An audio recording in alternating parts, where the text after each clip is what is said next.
নমস্কার, রান্নার নতুন রসায়নে আপনাদের সকলকে স্বাগত জানাই। সামনেই আসছে হোলি, আর হোলিতে খাওয়া দাওয়া জমতেশভাবে না হলে চলে বলুন তো? জমিয়ে খাওয়া দাওয়া, হোলি খেলা, এটাই তো আনন্দ। আজকে হোলির খাওয়ার মধ্যে একটা বানাবো পাপড়ি চাট। কিভাবে পাপড়ি মুচমুচে থাকবে সেটাই দেখাবো।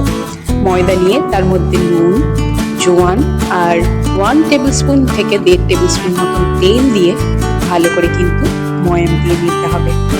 ময়দার বদলে আপনারা চাইলে আটা দিয়েও করতে পারেন। ময়াম ভালো করে দিতে হবে। এবার ময়ামটা ভালো করে দেওয়ার পর দেবো এর মধ্যে জল দিয়ে আমাদের আটাটা কিন্তু খুব টাইটভাবে মাখতে হবে। এটা করতে করতেই একটা কথা বলে নিই, চ্যানেলটিকে ভালো লাগলে অবশ্যই লাইক, শেয়ার, সাবস্ক্রাইব করে পাশে থাকবেন। একটা লাইক, সাবস্ক্রাইব আমার কাছে ভীষণ গুরুত্ব রাখে। এটা 30 মিনিট মতন রাখা থাক। এবার সেদ্ধ করব মটর আর আলু। সারা রাত আমি মটর ভিজিয়ে রেখেছিলাম। প্রেসারে মটর দিয়ে তার মধ্যে দেব 1 কাপ মতন জল আর স্বাদ মতন নুন আর আলু। যে যেমন আলু খান সেরকম আলু সেদ্ধ করতে বসিয়ে আর এক সাইডে পেঁয়াজ, শসা এগুলো কুচি করে কেটে নেব। এবার সেদ্ধ করে রাখা আলুটাকে ঠিক একইভাবে আলু আর শসার মতন কেটে নিলাম। দেখুন 30 মিনিট পর ময়দার ডোটাকে নিয়ে আবারও ভালো করে কিন্তু হাত দিয়ে মেখে নিতে হবে। এবার ছোট ছোট লেচি কেটে আমাদের বড় করে রুটি বেলে নিই। আমরা রুটিটা বেলবো একটু ময়দা স্প্রিঙ্কেল করে নিয়ে রুটিটাকে ভালো করে বেলে নিতে হবে। একদম পাতলা করে কিন্তু বেলতে হবে।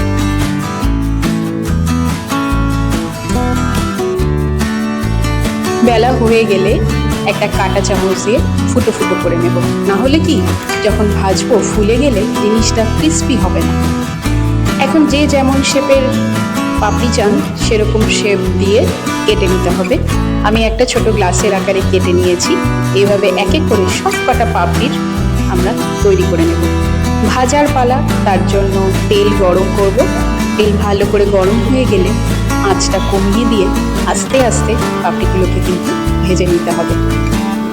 আস্তে আস্তে ভাজলে একদম ক্রিস্পি লাল মুচমুচে পাপড়ি আমাদের রেডি হয়ে যাবে। পাপড়ি চাটের যত ক্রিস্পি পাপড়ি হবে তবেই তো খেয়ে মজা। তেল থেকে ছেঁকে তুলে নিব। এবার এক এক করে সব জিনিস তৈরি করি। দই, টক দইয়ের মধ্যে সামান্য দিলাম বিট নুন দিয়ে মিক্স করে নেব। সব জিনিস রেডি। এবার সার্ভিং বোলে প্রথমে দেব দইয়ের লেয়ার। দইয়ের একটা লেয়ার ভালো করে নিয়ে তার উপর দেব সেদ্ধ করে রাখা মটর। মটরটা সেদ্ধ করার সময় একটু খেয়াল করতে হবে যেন ঠিক মতো সেদ্ধ হয়, গলে না যায়, তাহলে কিন্তু চাট খাওয়ার মজা নেই। এবার সেদ্ধ করে রাখা মটরের উপর কেটে রাখা আলু, শসা আর পেঁয়াজ কুচিগুলো ভালো করে কিন্তু ছড়িয়ে দিতে হবে। ইভেনলি স্প্রেড করতে হবে। চাট লাভার কে না বলুন তো? পাপড়ি চাট, ফুচকা, টিকি চাট, যে কোনো চাট আমার ভীষণ ভালো লাগে।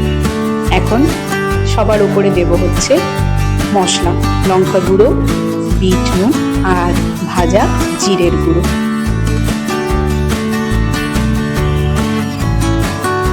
এখন সাইড দিয়ে আমরা ঠিক বাউন্ডারি করার মতন পাপড়িগুলোকে সাজিয়ে দেব।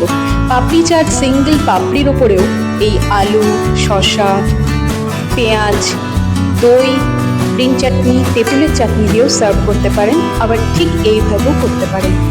এবার উপরে দিলাম টক দই, গ্রিন চাটনি যার মধ্যে রয়েছে ধনেপাতা, পুদিনা, আদা, লঙ্কা আর ইমলি খাট্টি মিঠি চাটনি।